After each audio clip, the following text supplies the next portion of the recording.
দিয়েছি তো রক্ত, দিয়েছি তো রক্ত।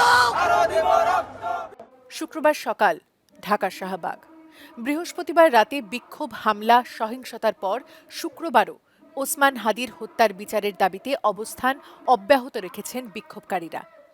জুমার নামাজের পর ঢাকার জাতীয় মসজিদ বায়তুল মোকাররমের বাইরে ইসলামী রাজনৈতিক দল খেলাফত মজলিসের আহ্বানে প্রায় ১,৫০০ মানুষ শান্তিপূর্ণভাবে সমবেত হন।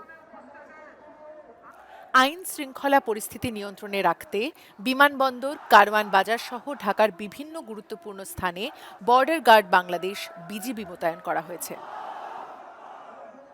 শুক্রবার সন্ধে ৫:৩০টায় সিঙ্গাপুর থেকে হাদির মরদেহ বহনকারী বাংলাদেশ বিমানের ফ্লাইট হজরত শাহজালাল আন্তর্জাতিক বিমানবন্দরে অবতরণ করে। শনিবার বিকেল ২:৩০টায় জাতীয় সংসদ ভবনের দক্ষিণ প্লাজায় তার নামাজে জানাজা অনুষ্ঠিত হবে। সারা দেশে সহিংসতা প্রতিরোধের আহ্বান জানিয়েছে অন্তর্বর্তী সরকার।